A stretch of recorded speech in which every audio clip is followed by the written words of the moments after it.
de retomar então a partir do versículo 7 do capítulo 4 do livro de Neemias. Diz assim a palavra do nosso Deus: Mas ouvindo Sambalate e Tobias, os arábios, os amonitas, os asdoditas, que a reparação dos muros de Jerusalém ia avante e que já se começavam a fechar-lhes as brechas, ficaram sobremodo irados. Ajuntaram-se todos de comum acordo para virem atacar Jerusalém e suscitar confusão ali.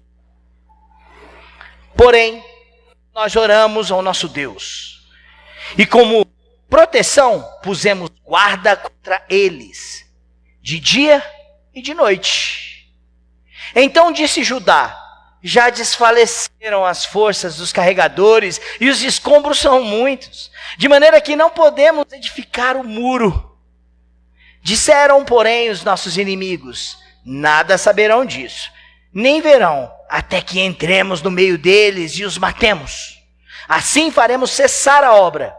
Quando os judeus que habitavam na vizinhança deles 10 vezes nos disseram: de todos os lugares onde moram subirão contra nós.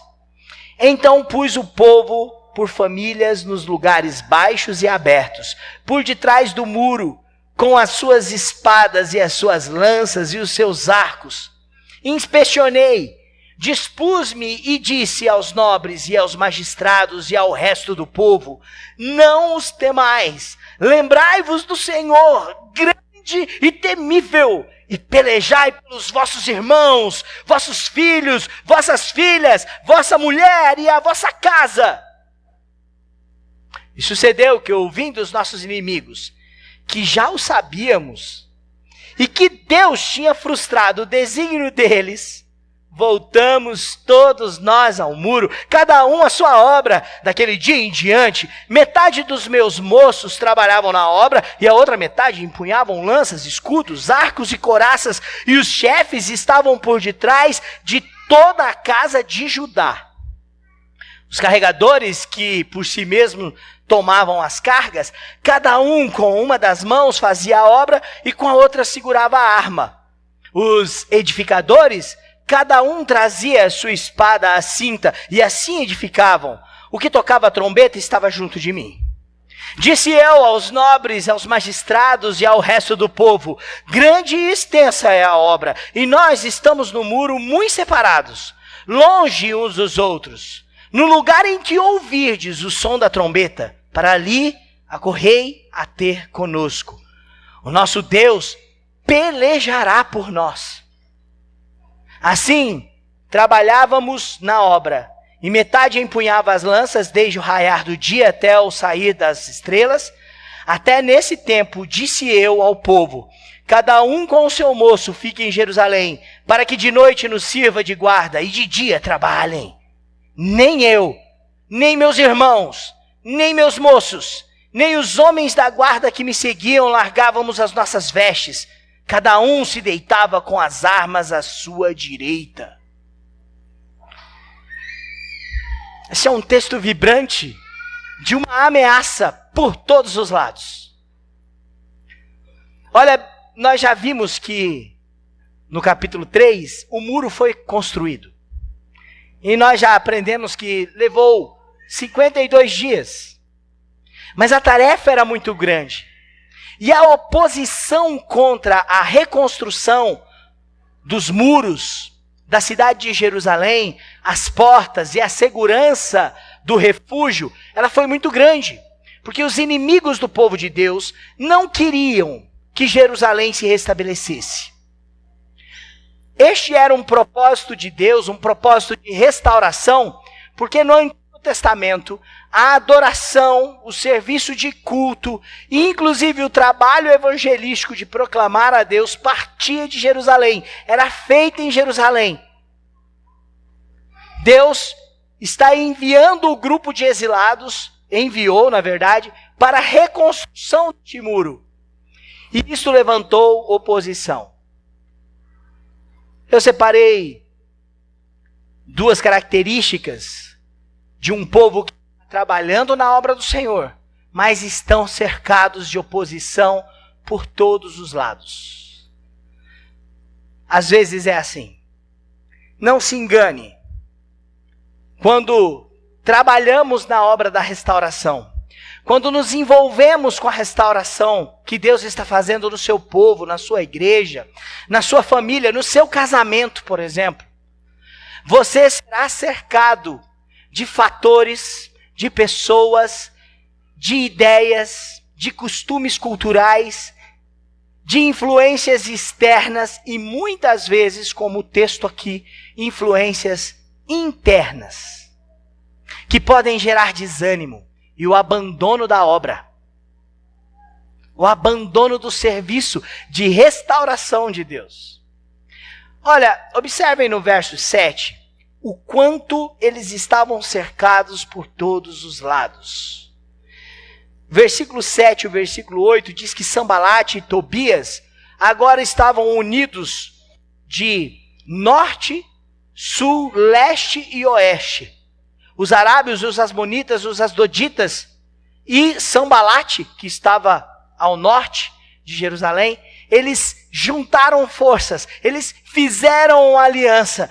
Por todos os lados, Jerusalém estava cercada de inimigos que queriam o seu mal.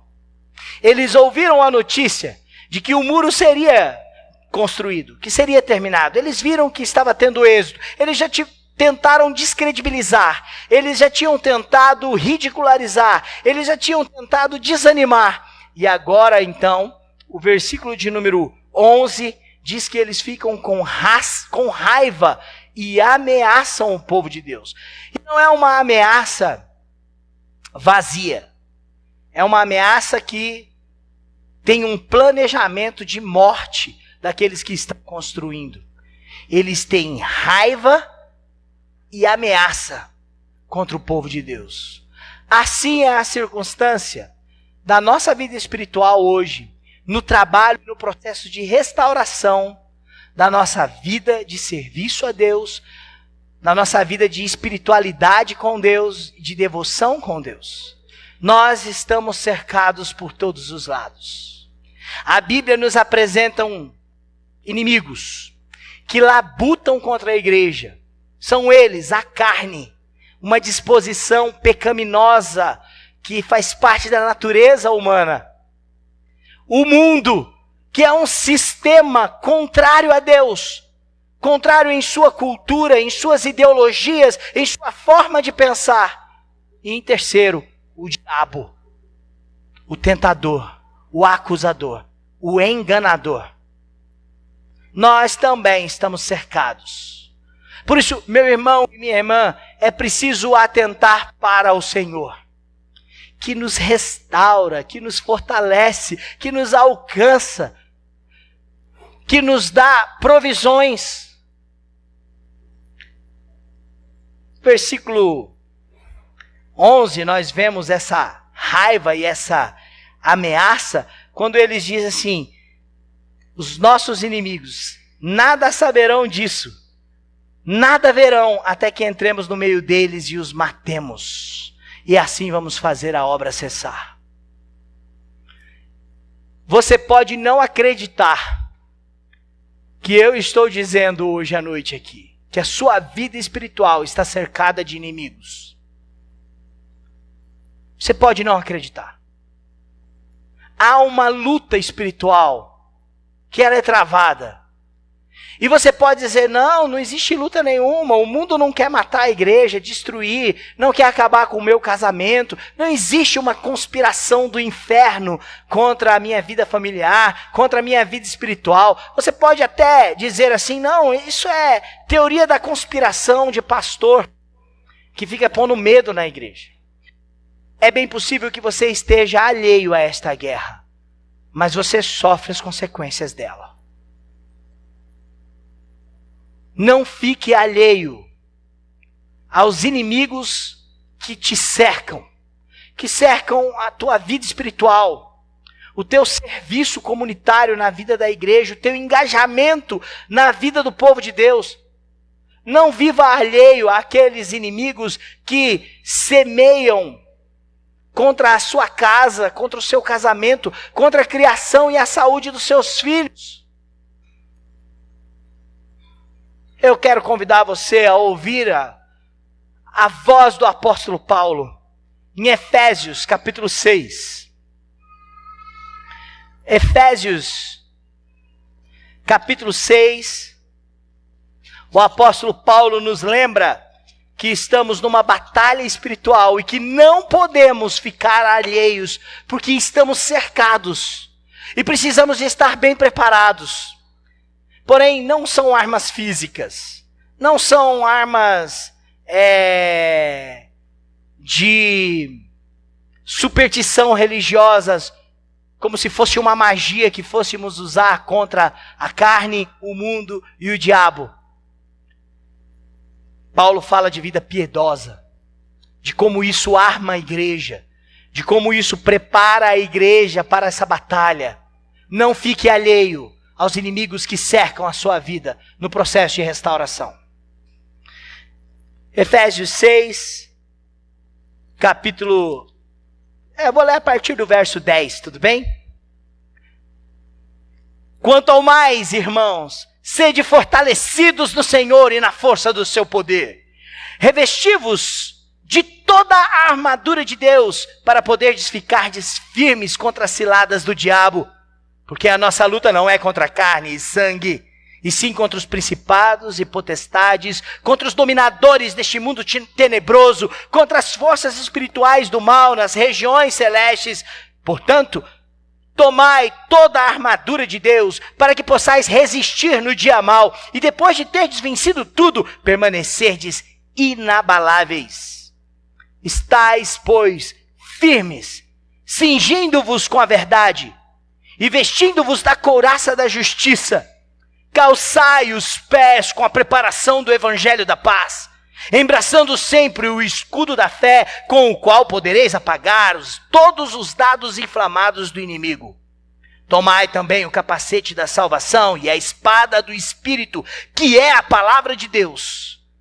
Com toda oração e súplica, orando em todo tempo no Espírito, e para isso vigiando com toda perseverança e súplica por todos os santos, e também por mim, para que me seja dada ao abrir da minha boca a palavra, para com intrepidez fazer conhecido o mistério do Evangelho, pelo qual sou embaixador em cadeias, para que em Cristo eu seja ousado para falar como me cumpre fazê-lo.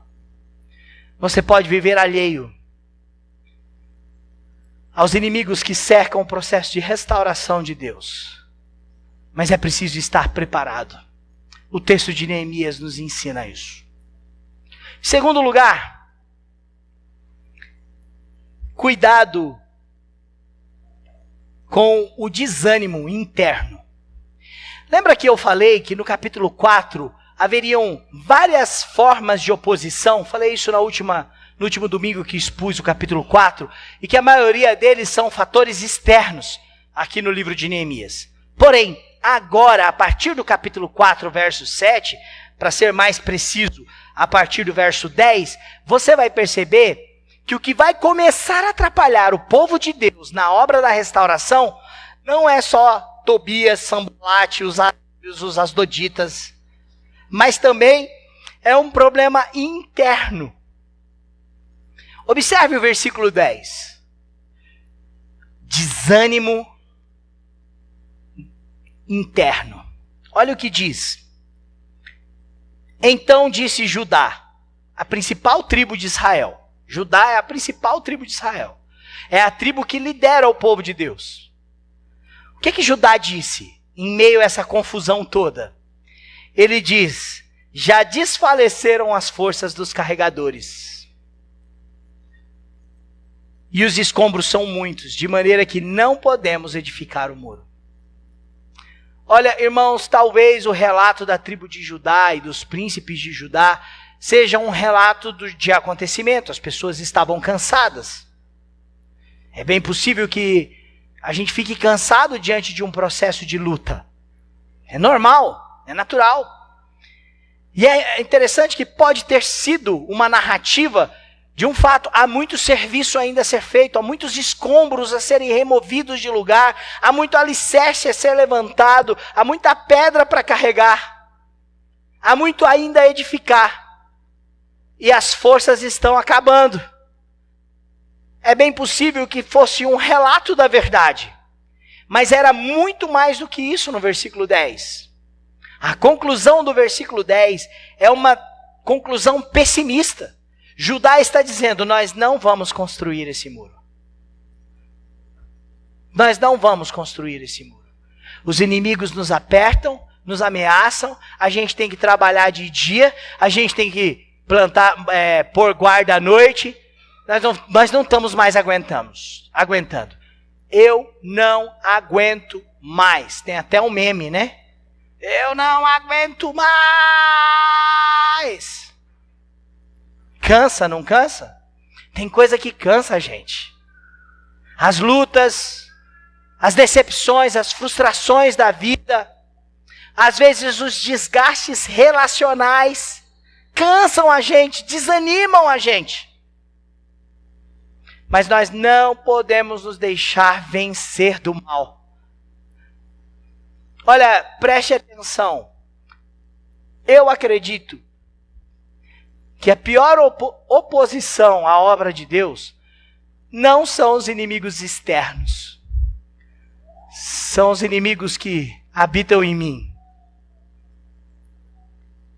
São a oposição interna que eu mesmo faço. A minha vida espiritual, minha vida de devoção. Judá era o líder do povo de Israel. Internamente não o motivou. Estava atrapalhando no processo.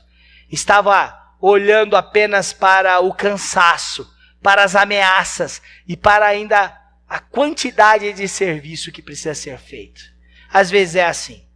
Às vezes a gente olha para os nossos filhos e fala assim, como eu queria que o Pedro fosse igual aos filhos da Paula. Cheirosinho. O Pedro não é muito cheiroso não, né, macho? É? Você olha para a sua esposa, diz, como eu queria que a minha esposa fosse mais paciente comigo. Mais calma. Você olha para o seu marido e fala, como eu queria que ele não fosse tão barrigudo.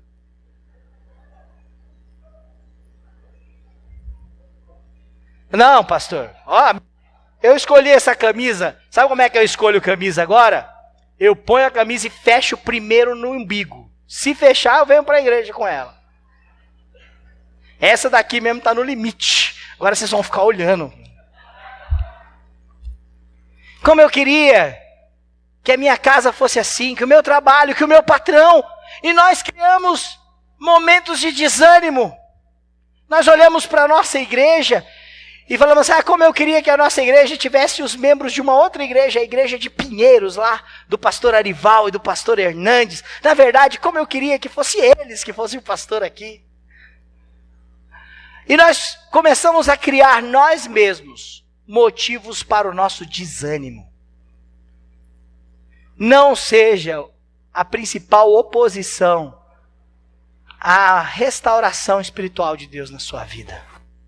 Não reaja com desânimo. Não reaja com desânimo. Nós lemos na liturgia do culto, 2 Coríntios 4, e eu gostaria de fazer você voltar lá. Porque no versículo 8 e no versículo 9 de 2 Coríntios 4, Paulo nos encoraja. Olha, observe o que Paulo diz em 2 Coríntios 4, de 8 a 10.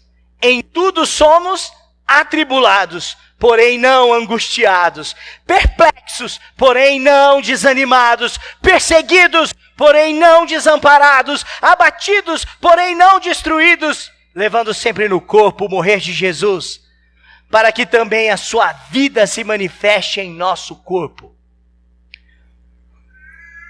Quando o desânimo bater na sua casa, na sua mente, na sua vida, quando o desânimo bater contra a sua vida espiritual, sua vida de oração, quando as frustrações, as perdas, quando a dor, quando as tentativas não forem suficientes e ainda você vê que falta muita coisa a ser feita, lembre do eterno.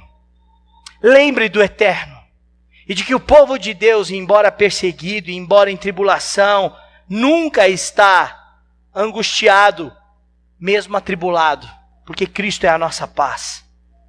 Nunca está desamparado, mesmo perseguido, porque Cristo está presente. Nunca está destruído, mesmo quando foram abatidos, porque o Senhor é quem sustenta o seu povo. Cristo eterno.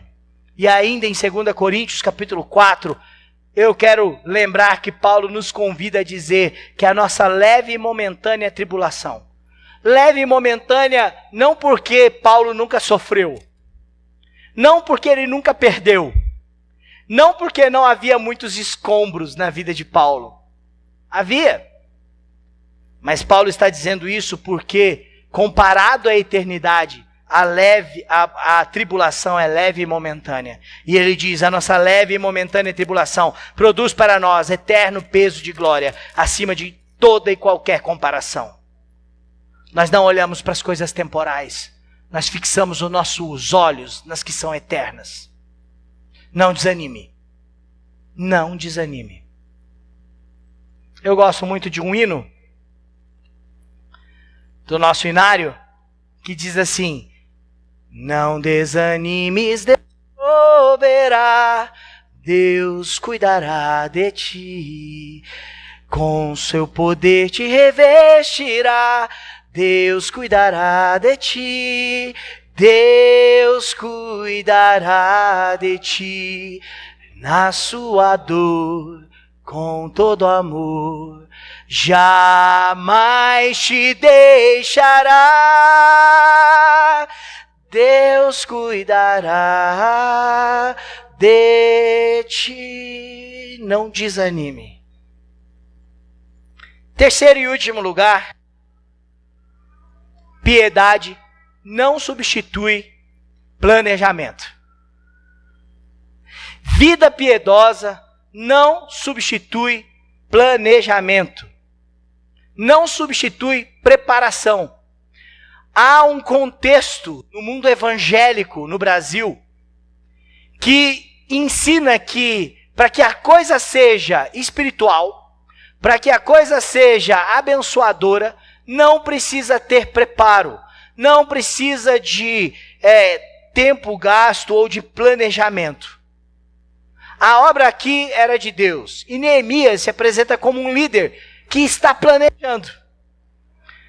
A oposição tenta fugir do controle dele e até consegue alcançar o coração da tribo principal do povo de Israel. Porém, como Neemias reage? Com vida piedosa e com planejamento. Olha só, já usamos essa abordagem de Neemias em outros capítulos. Quando Neemias teve que falar com o rei Artaxerxes, lá na Pérsia, ele orou e planejou o que ele iria pedir, o que ele ia precisar. Ele apresentou cuidadosamente todas essas coisas. Vida piedosa está extremamente alinhada a uma preparação, a um cuidado preparatório. Por isso, meu irmão e minha irmã, observem como ele reagiu. Primeiro com oração. O versículo 9. Eu tô em Coríntios. O versículo 9, ele diz: porém nós oramos ao nosso Deus. Nós oramos ao nosso Deus. Oração é um exercício de meio de graça. A oração não é algo natural a nós. A nossa tendência principal não é recorrer à oração. A nossa tendência principal é espernear. É como alguém que cai num poço muito fundo dentro de um rio e ele não sabe nadar. E quando a água cobre o seu nariz e entra pela primeira vez pelos seus pulmões, a primeira reação é de desespero, é de se debater. Já viu alguém se afogando? A pessoa está desesperada, ela não consegue tranquilizar-se, ela não consegue acalmar-se. Essa é a nossa reação principal quando estamos em oposição, em lutas e em dificuldade, nós nos debatemos. A oração não é um exercício voluntário, mas a oração é a respiração da alma. Uma vez perguntaram para o John Piper se realmente a vida de oração é importante na vida do crente, tendo em vista que Deus sabe de todas as coisas. Então, para que orar? Então, John Piper diz que a oração é tão importante na vida do crente quanto o cilindro de oxigênio é importante para um mergulhador de grandes profundidades. Não negligencie a vida piedosa, mas vida piedosa não significa negligência de planejamento. O versículo 9 diz que eles oraram ao Senhor e fizeram o que mais? Puseram proteção. Puseram guarda contra eles de dia e de noite. Ele preparou os jovens, moços. Os moços são citados aqui, porque o melhor período para se fazer tarefas difíceis é quando se é jovem. O melhor período para você servir ao Senhor é o período da sua juventude. Não desperdice a sua juventude com você mesmo. Não desperdice a sua juventude com os seus próprios anseios do coração, que muitas vezes são pecaminosos. Sirva ao Senhor. O melhor tempo para servir a Deus é quando se tem força, é quando se é jovem. A Bíblia diz isso. Lembra do teu Criador no dia da tua mocidade, no dia das tuas juventudes, da sua juventude. Os moços são citados porque eles são colocados para trabalhar e ainda para vigiar. Eles com uma mão trabalham carregando entulhos e com a outra eles carregam lanças, escudo e espada. Neemias consegue fazer uma junção de armas e oração. E talvez você possa achar isso ruim no mundo em que vivemos, que armas sejam o contrário do que a igreja deve pregar. E, por favor, eu não quero fazer nenhum merchan aqui a favor da corrida armamentista, mas eu quero dizer que preparação e cuidado é importante na sua vida. As armas aqui, além de significar a segurança e um povo preparado para se defender, representava de que eles não estavam alheios à guerra, alheios ao problema e alheios à ameaça. Eles estavam preparados. Jovens, do mesmo jeito que eu disse que é preciso servir ao Senhor, estudem, dediquem-se ao estudo. Você está tendo condições de estudar, como talvez os seus pais não tiveram, então estude, dedique-se ao estudo. Você está construindo a sua vida, os seus planos, a construção do seu lar, a sua casa. Trabalhe, guarde dinheiro, seja econômico, planeja, busque ajuda. Esteja preparado para os dias maus. Preparação, planejamento não anula vida piedosa, pelo contrário, a confirma. As espadas não era falta de confiança em Deus. As armas nas mãos deste homem não eram falta de fé no cuidado e na provisão de Deus. Era eles, por crerem em Deus, por crerem que aquele trabalho era do Senhor, eles estavam cuidando daquilo que o Senhor estava restaurando. E Neemias deixa muito claro o que é isso. Eu quero convidar você a lembrar aqui do verso 14. Neemias faz um discurso. E o discurso de Neemias envolve a inspeção. Ele inspecionou o povo. Ele reuniu os nobres, os magistrados e o resto do povo, a liderança. Então houve um grande planejamento por causa daquele problema. E qual é o discurso? Lembrai-vos do Senhor. Vida piedosa. Lembrai-vos do Senhor. Ele é grande e temível. E pelejai, lutai. Peleja aqui é uma palavra para luta, para embate. Lutai pelos vossos irmãos.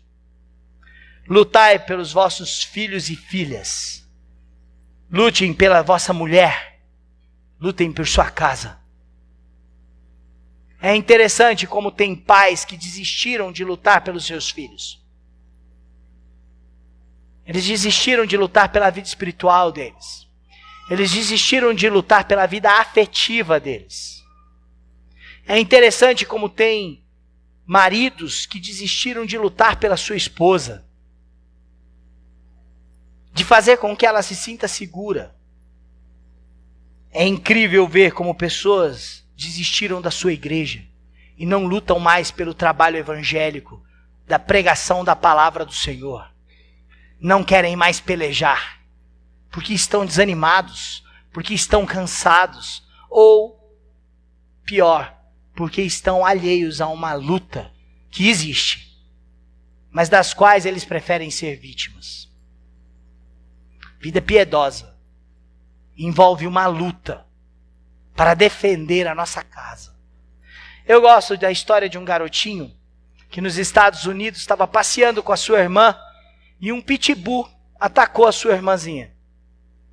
E ele, sem nada na mão, correu, se colocou entre o pitbull e a irmã e lutou pela vida da irmã. Esse menino foi rasgado pela fera. Seu rosto levou vários pontos e a internet divulgou as imagens, as fotos de como ficou o rostinho daquela criança. Um menino pequeno. E aí os atores dos Vingadores começaram a mandar presente para eles e dizer para ele que ele era o verdadeiro herói. Mandaram um escudo do Capitão América, um martelo do Thor. E aí, em reportagem, né, o menininho disse: eu só pensei em salvar a minha irmã. Nós precisamos de pessoas que confiem no Senhor, que lembrem-se de quem Ele é e estejam dispostos a proteger e lutar pelo que Deus escolheu na nossa vida, pela igreja, os irmãos, pela sua família, sua casa, pelo seu casamento, pela sua esposa, pelo seu marido, pelos seus filhos. Não é uma incitação à violência, é uma citação e um estímulo à proteção. Faça com que os seus se sintam seguros no Senhor, não por causa das armas. Eles usaram armas. Eles usaram lanças, e aí eu poderia citar todos os textos que Neemias faz menção a isso. Que a partir daquele momento eles começaram a empunhar lanças, escudos, espadas e trabalhavam vestidos de armaduras, couraças. Eles dormiam com a couraça, com a espada na cintura, cingidos para uma batalha. Eles acordavam e iam para a obra. Mas eles trabalhavam na obra e nas brechas que ainda haviam abertas, preparados para a luta. Faça com que a obra de restauração esteja segura na sua casa, na sua vida. Peleje. Peleje no Senhor. A melhor maneira de fazer isso é com vida piedosa. Vida piedosa nos recorre a Deus em oração e nos faz lembrar quem Deus é. Ele é grande e temível. É por Ele que lutamos. É pela obra dEle que confiamos. Um dia me perguntaram se as pessoas podem usar armas. Eu acho que a resposta está na vida piedosa.